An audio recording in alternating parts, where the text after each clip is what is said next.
진정으로 하고 싶은 일이 찾는 것이 왜 이렇게 중요할까요? 첫 번째 변화는 새로운 정체성이 생깁니다. 은퇴 후에는 사람을 만나면 무척 어색하더라고요. 건네줄 명함이 하나도 없기 때문이죠. 은퇴 후에도 과연 명함이 필요할까요? 자신의 이름 석자가 명함을 대체할 수는 없을까요? 자신만의 고유한 일 혹은 브랜드를 만들면 저는 명함은 필요 없다고 생각합니다. 네, 또 다른 변화는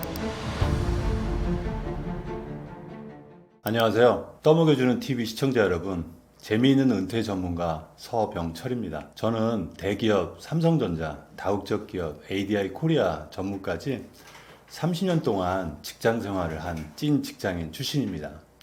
3년 전에 은퇴 후 좋아하는 재미를 꾸준히 즐기다가 진정으로 하고 싶은 일을 찾았습니다. 그 후 책을 쓰는 작가, 기업, 공공기관, 교육기관을 대상으로 강의하는 강연가, 시사 잡지 문화부 기자로 활동하고 있습니다. 또한 서병철 재미있는 은퇴연구소 대표도 맡고 있습니다. 저는 일상에서 소소한 행복을 느끼며 살고 있는데요. 자발적 엔잡러로 활동도 하고 있죠. 궁극적으로는 하고 싶은 일을 죽을 때까지 할 수 있는 평생 현역을 꿈꾸며 오늘도 뚜벅뚜벅 걷고 있습니다. 은퇴 후 자녀에게 기대지 않고 독립적으로 살아가기 위해 지금 당장 독하게 실천해야 할 첫 번째 습관이나 태도는 무엇인가요? 은퇴 후에도 자녀가 1순위라고요? 제가 축구 심판은 아니지만 이런 옐로 카드를 드리고 싶네요. 왜냐고요? 성공적인 은퇴 생활을 위해서죠. 직장을 그만둘 나이가 되면 자녀는 일방적으로 성인이 됩니다. 아마도 대학생 아니면 직장인 경우가 많죠. 자식을 보면 아직도 어려 보이고 도와주고 싶으신가요? 오히려 지나치게 간섭하다 보면 관계가 틀어지는 경우도 많더군요. 자녀는 때가 되면 독립을 준비합니다. 독립의 의미는 뭘까요? 부모와 자식 간에도 일정한 관계에 거리를 둘 때라는 의미죠. 은퇴 후에는 자식과 걱정하는 것은 결별해야 합니다. 그리고 자신만의 인생을 어떻게 살지를 준비해야 하죠. 지금 당장 독하게 실천해야 할 첫 번째 습관이요. 저는 자기 자신을 위한 일상의 루틴을 하는 것을 추천해 드립니다.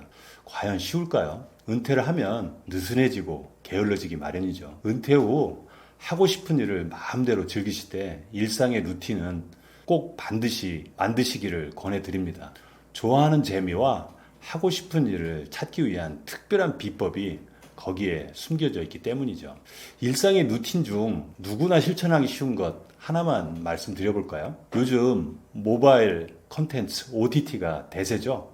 책은 점점 멀어지고 있습니다. 그럼에도 책은 자주 만나야 할 친한 친구입니다. 요즘 제가 서점에 가보니까 필사책이 유행이더라고요. 처음에 저는 별로라고 생각했죠. 책은 뭐니 해도 읽을 거리가 많아야 되는데 일단 반쪽이나 비어 있잖아요. 굳이 저 돈을 내고 제가 책을 사야 하나? 라는 생각까지 들더군요. 근데 막상 접해보니 달랐어요. 제가 좋아하는 작가가 쓴 의미 있는 내용이 담긴 필사책을 하나 샀습니다. 매일 한 페이지씩 글을 입으로 중얼거리면서 필사를 하고 있는데요. 3분 정도나 걸릴까요? 근데 어느 날 깜짝 놀라는 일이 발생했습니다. 제가 인간관계 때문에 좀 힘들어하고 있었는데요. 바로 해결책이 그 책의 그 페이지에 바로 있는 거예요. 위로가 되고 이해까지 됐습니다. 심지어는 작가님께 감사하다고 말하고 싶을 정도였죠. 하루를 이렇게 좋은 글과 시작하니 의미 있고 행복한 일상이 되는 것 같습니다. 실천하기 정말 쉽잖아요. 꾸준히 해보시기를 꼭 권해드립니다. 은퇴 후 재미와 진정으로 하고 싶은 일을 찾는 것이 왜 중요한가요? 저는 은퇴한 분들과 대화할 기회가 많습니다. 은퇴하니까 좋으신가요? 이런 질문을 하면 답변이 크게 두 가지로 나뉘더군요. 네, 즐거워요. 아니요, 쉽지 않던데요. 왜 그럴까요? 직장을 다닐 때부터 좋아하는 재미를 추구한 사람들은 긍정적인 답변인 경우가 많습니다. 최근에 만난 한 분은 근무할 때는 눈치가 보여서 못했는데 이제 좋아하는 철인 3종 경기 있죠? 그거 하고 그 다음에 기타 연주한다고 너무나 바쁘고 즐겁다고 이야기하더군요. 반면에 힘들어하는 사람은 이렇게 하소연합니다. 제가 뭘 좋아하는지를 모르겠어요. 아마도 회사 일만 전념하다 보니 좋아하는 재미를 못 찾은 사례이기도 합니다. 은퇴 후 힘들어하는 분들은 아마 많은 분들이 공감하실 겁니다. 그럼 은퇴 후 재미를 찾아야 하는 중요한 이유가 뭘까요? 우선 삶의 활력소가 됩니다. 일 중심에서 살다가 은퇴하는 순간부터 갑자기 주어진 기나긴 시간은 재앙에 가깝더군요. 외로움도 밀려왔죠. 어느 날 저는 이런 생각을 했습니다. 은퇴 후 불안한 시간은 재미를 누릴 수 있는 절호의 기회가 아닐까? 좋아하는 재미를 누구의 눈치도 볼 필요 없이 내가 직접 선택하고 흠뻑 빠질 수 있잖아. 재미를 즐기면서 건강한 몸과 정신도 유지할 수 있죠. 자신이 먼저 행복해지더군요. 주위 사람들에게 자기 행복을 나누어 줄 수도 있고요. 저절로 삶의 활력소가 되더군요.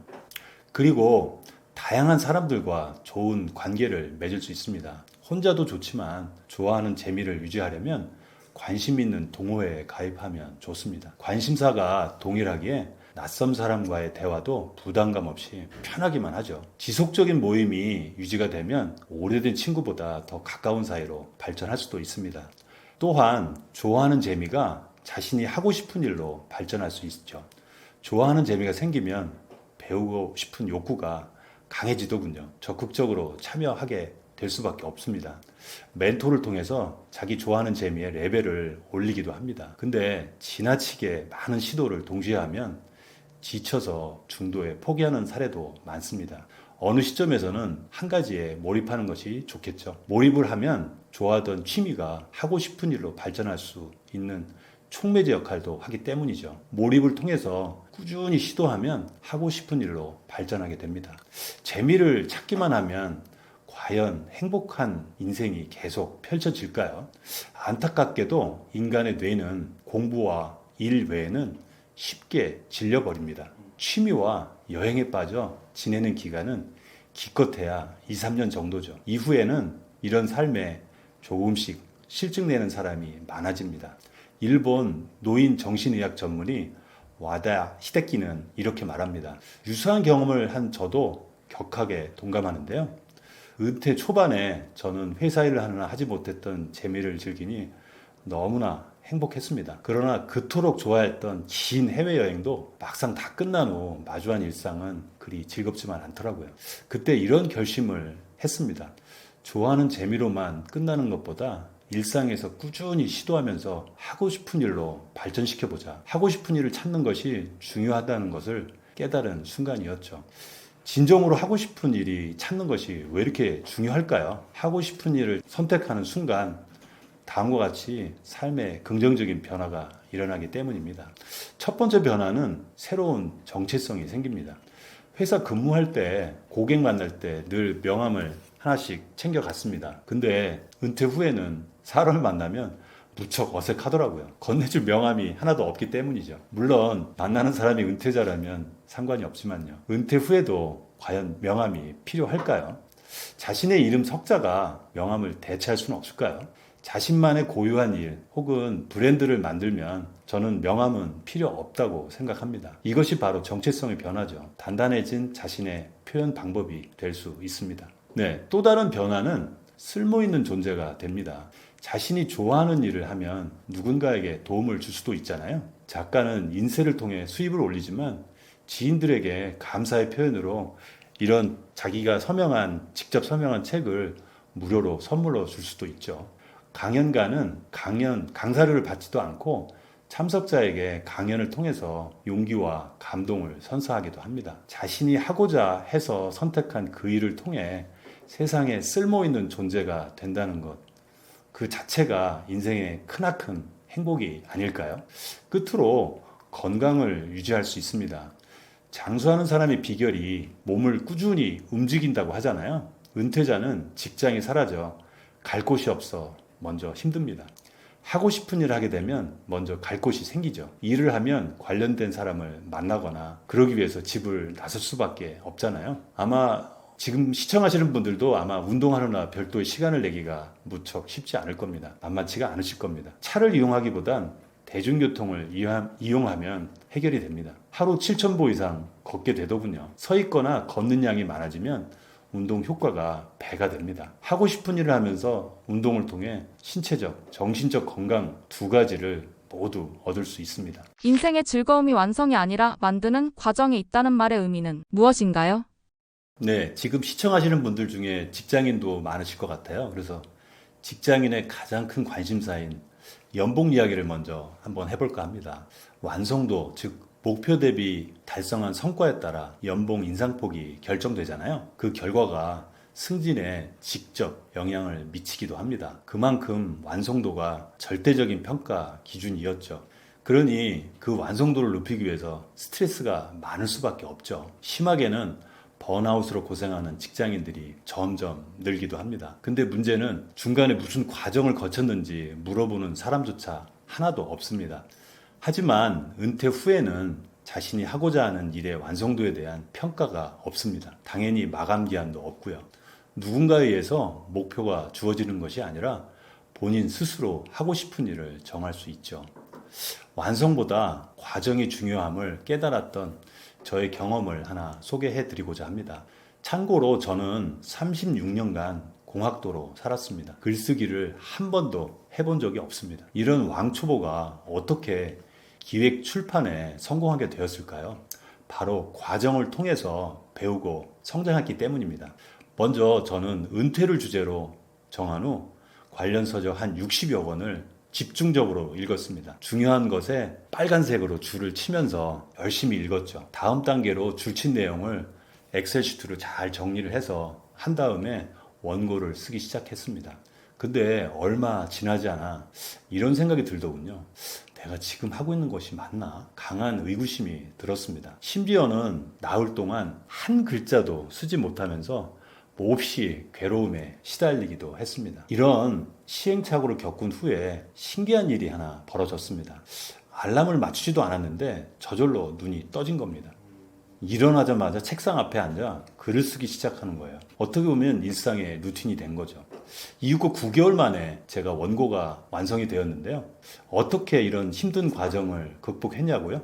해내야 한다는 절실함이 생긴 것이 결정적인 역할을 했습니다. 대중에게 공감이 가는 책을 출간하고 세상과 소통하는 강연을 하고 싶다는 저의 절실함이 나타난 거죠. 근데 이게 다가 아니었습니다. 원고 마감이 끝이 아니더군요. 첫 책을 내는 사람이 기획 출판을 시도한다는 게 무모하다는 사실을 얼마 지나지 않아 알게 되었습니다. 완성된 제 원고를 출판사에 투고를 했는데요. 다양한 이유로 거절이 이어지더군요. 역시 나는 안 되나 좌절감이 밀려왔습니다. 심지어는 메일함을 열어보는 것 자체가 두렵기도 하더군요. 아무래도 초보 작가가 기획 출판을 하는 거는 무리다 좌절하게 됐습니다. 그때 지인이 한번 메일을 다시 보내보라고 조언을 주더군요. 저는 별로 내키지 않았지만 마지못해서 출판사에 다시 메일을 보냈습니다. 20분이나 지났을까요? 갑자기 이런 문자가 왔어요. 시간 되실 때 알려주시면 투고 원고와 관련해 연락드리겠습니다. 어떻게 이렇게 빨리 결정할 수 있냐고 궁금해서 물어보았죠. 그랬더니 사장님이 이 원고를 찾고 있었다고 바로 결정했다고 하더군요. 2주 전에 제가 원고를 보냈을 땐 그냥 지나쳤었는데 혹시 제가 다시 메일을 보내지 않았다면 어떻게 되었을까요?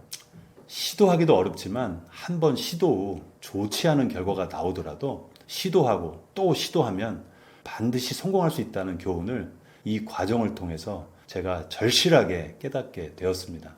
마침내 출판사와 계약을 하고 출간된 책이 대형 서점 평대에 놓인 것을 보니 뿌듯했던 기억이 생생합니다. 결과 중요하죠.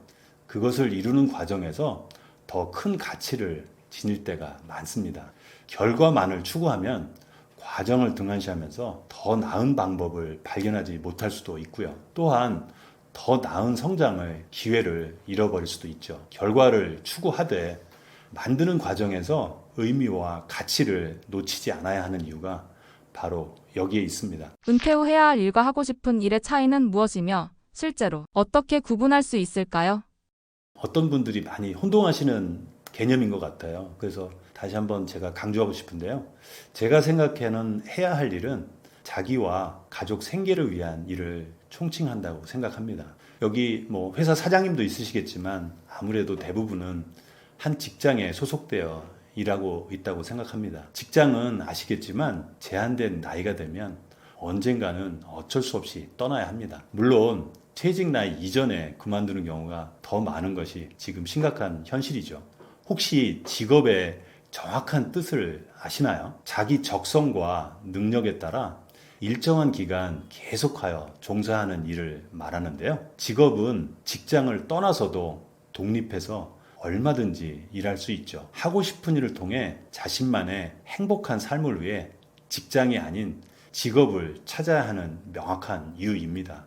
여기서 하고 싶은 일은 생계수단이 아닌 누군가의 영향을 받지 않고 본인이 정말로 좋아하고 즐기면서 하는 일을 의미하죠. 저는 은퇴 후에는 해야 할 일과 결별하고 진정한 하고 싶은 일로 과감하게 갈아타라고 강조하는데요. 기존에 해왔던 일을 다시 연장하거나 지금까지 일을 해왔으니 놀기만 하는 사람들은 정말로 추후에 후회하기 때문입니다. 여러 많은 분들을 봐왔기 때문에 저는 꼭 이 부분을 실천하라고 말씀드리고 싶습니다. 하고 싶은 일을 시작했을 때 조급함을 이겨내고 3년간 지속해야 한다는 조언의 실제 사례나 경험이 있으신가요?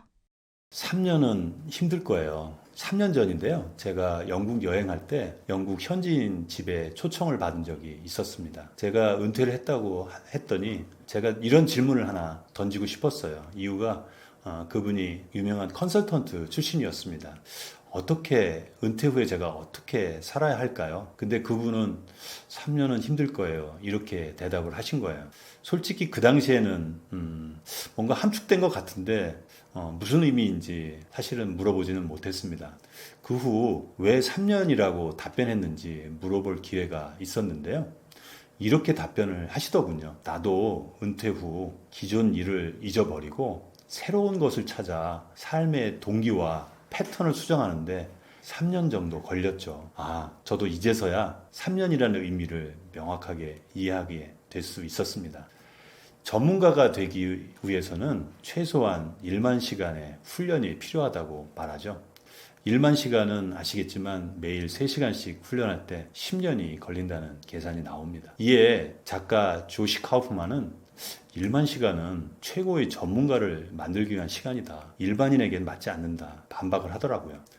아무것도 모르는 상태에서 실력이 향상되었다고 느끼려면 필요한 건 20시간이라고 주장합니다. 저는 1만 시간, 20시간의 법칙을 사람들에게 적용하는 것은 무리가 있다고 생각합니다. 가장 중요한 것은 자신의 속도를 파악하고 자기 시간의 법칙을 만들어야 합니다. 자신에게 잘 맞는 효율적인 특정한 하루 시간대를 정하기만 하면 됩니다. 은퇴 후 제 일상에도 작은 기적이 일어났는데요. 오전 6시 30분에서 7시 사이에 알람 소리 없이 매일 일어났다는 사실입니다. 곧바로 서재에서 2-3시간 동안 책 읽기, 필사, 글쓰기를 합니다. 과연 은퇴 후 저에게 무슨 일이 일어난 걸까요? 좋아하던 취미를 즐기다가 진정으로 하고 싶은 일을 찾게 된 것이 계기가 되었습니다. 하고 싶은 일이 일상의 루틴이 되고 오직 하나에 몰입했습니다.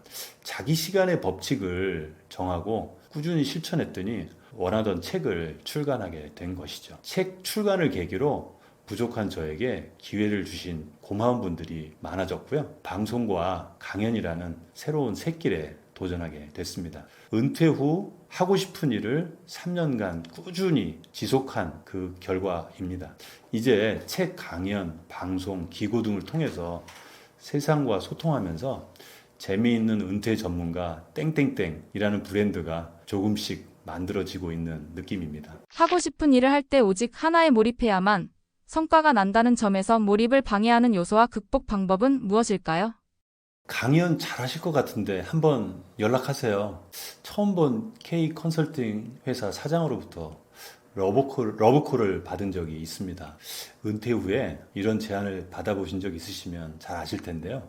누군가에게 인정을 받는다고 생각하니 일단 기분이 좋더군요. 근데 이제 제가 고민이 있었습니다. 제가 하고 싶은 일 하나 찾았는데 동시에 해도 될까 하는 고민이 생긴 거죠. 한 지인을 제가 찾아가서 조언을 구했습니다. 그랬더니 그 지인은 이렇게 대답하더군요. 한 가지에 집중하는 것이 좋을 것 같은데요. 솔직히 저는 반반이었는데요. 솔직히 새로운 일에 대한 금전적 보상이 주어졌기에 함께 동시에 하고 싶었죠. 많은 은퇴자라면 겪게 될 유사한 상황일 겁니다. 과연 여러분이면 어떤 결정을 내리시겠습니까? 하고 싶은 일이 많은 사람들로 하여금 부러움을 받죠. 한편으로는 그로 인해 너무 바빠서 지치고 힘들어 하기도 합니다. 이러다가 과로사 하는 거 아니야? 이런 생각이 들기도 하죠. 근데 나이가 들수록 느끼시나요? 멀티태스킹을 잘하던 과거의 제 모습은 과감히 지워야 합니다. 무슨 일을 하든 간에 진도가 나가지 않거나 성과가 나지 않는 경우도 비일비재하더라고요. 그래서 일만 벌리고 수습을 못하는 많은 분들을 저는 목격하고 조언을 해주고 싶지만 안타깝기만 하고 바라보기도 합니다. 가능하면 한 가지 일에 몰입해야 하는 이유죠. 즉 하고 싶은 일이 많을 때는 선택과 집중을 통해서 극복해야 합니다. 동시에 많은 일들을 하다 보면 다양함에 굉장히 즐거울 수도 있지만 원하는 성과가 나오지 않아 중도에 포기하는 경우도 자주 봅니다. 저는 고민 끝에 한 가지 책 쓰기를 먼저 선택했습니다. 재미있는 논문이 하나 제가 접한 게 있는데요. 이런 내용이더라고요. 직장인들은 근무하실 때 상당히 방해를 많이 받으시죠? 전화가 오거나 이메일이 오거나 아니면 누군가가 찾아오기도 합니다. 그래서 이렇게 쓰여져 있던데요. 직장인들은 3분마다 방해를 받으며 다시 돌아오기까지 평균 23분이 걸린다고 합니다. 은퇴 후에는 다시 돌아오는 시간이 훨씬 더 깁니다. 무려 하루 이틀이 더 걸릴 수도 있습니다. 그래서 저는 한 가지 몰입하려면 가능하면 좋아하는 재미도 최소한으로 줄여야 된다고 생각합니다. 왜 그러냐면 그로 인해 몰입을 다시 하려면 상당한 시간, 시일이 걸릴 수도 있기 때문이죠. 한 가지 일에 몰입하며 성과를 내면 그 이후 또 다른 일에도 성공적인 결과를 만들어낼 가능성이 큽니다. 우선 한 가지에 몰입하는 것을 반드시 실천해 보시기 바랍니다. 요즘 세상은 특히 몰입하기 힘든 환경으로 치닫고 있죠. 그중 가장 큰 장애를 주는 것이 스마트폰 아닐까요?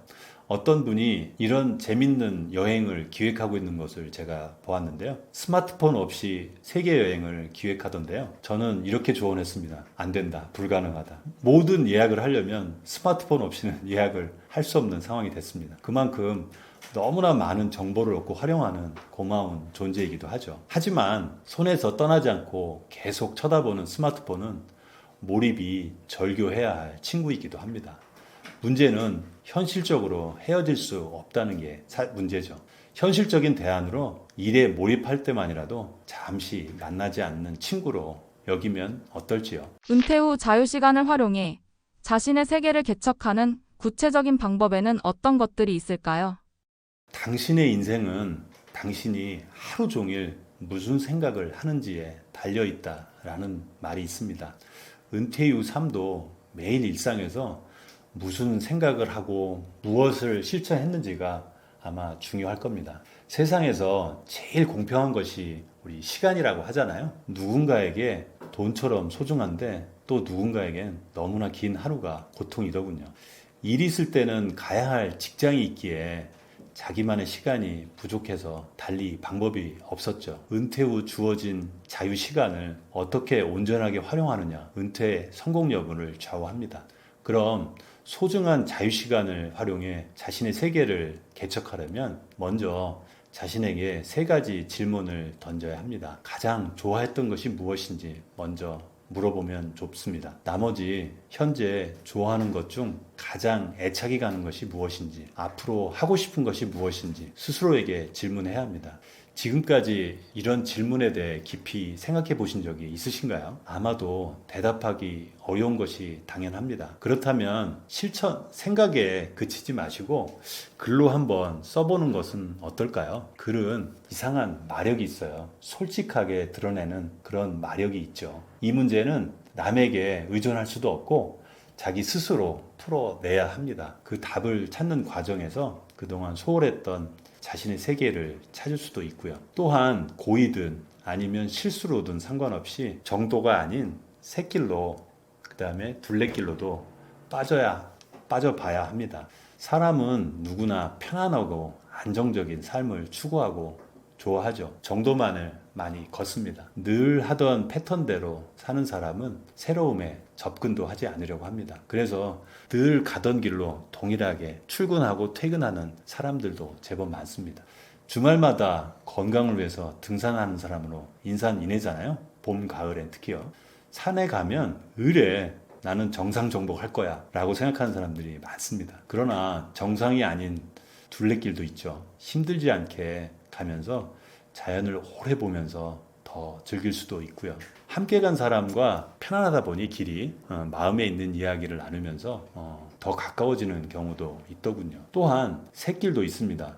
익숙하지 않는 샛길이기에 겁이 난다고요? 만약 잠깐 길을 잃더라도 그리 걱정하지 않아도 됩니다. 오히려 샛길로 빠졌던 변화가 색다른 경험으로 오랫동안 기억에 남더군요. 일상에서도 어제와 다르게 오늘을 살아보면 다름으로 변화를 느끼게 되더라고요. 새로움을 경험한 사람이 또 다른 새로움을 추구하게 됩니다. 그리고 어렵지만 멘토를 만나야 합니다. 특히 자신이 관심을 두고 있는 분야에 활약하는 멘토를 만날 것을 제가 추천드립니다. 동호회나 모임에 가면 만날 기회가 있을 겁니다. 이왕이면 멘토와 동행하며 현재 활약하는 모습을 체험할 수 있다면 더욱 좋습니다. 바로 이거야. 마음속으로 소리를 지르는 경험을 할 수 있을 겁니다. 또한 멘토를 통해서 관련된 사람을 소개받아서 새로운 일로 연결되기도 합니다. 모든 음식은 도마 위의 재료를 뛰어넘는 이야기를 지니고 있다. 흑백 요리사라는 프로그램에서 항상 새롭고 창의적인 요리를 선보였던 에드워드 리 아시죠? 그 이균 셰프의 말입니다. 이게 음식에만 국한된 내용은 아니라고 생각이 들더군요. 사람은 어떨까요? 모든 사람은 상식을 뛰어넘는 각자의 고유한 이야기를 품고 있을 겁니다. 다만 해야 할 일에 몰두하느라 지금까지는 원하는 자신만의 삶을 살기가 어려웠을지 모릅니다. 자이든 타이든 간에 이제 좋은 기회가 왔습니다. 어떻게 살 것인가 누구나 한 번쯤은 고민해 보았을 대명제잖아요. 질문을 이렇게 바꿔보면 어떨까요? 어떻게 재미있게 살 것인가 라고 말이죠. 재미있게 라는 단어만 넣었는데 어떤가요? 아무쪼록 저의 이 방송이 은퇴를 고민하는 분들에게 진정으로 가고 싶은 길을 찾아가는데 도움을 주고 용기를 주었기를 바랍니다. 또한 일상에서 자신의 세계를 개척하는 기쁨과 감동도 함께 누릴 수 있었으면 좋겠습니다. 하고 싶은 일을 하면서 자발적 엔잡러로서 평생 현역으로 즐거운 인생을 살아가고자 하는 사람이 많아지기를 바랍니다.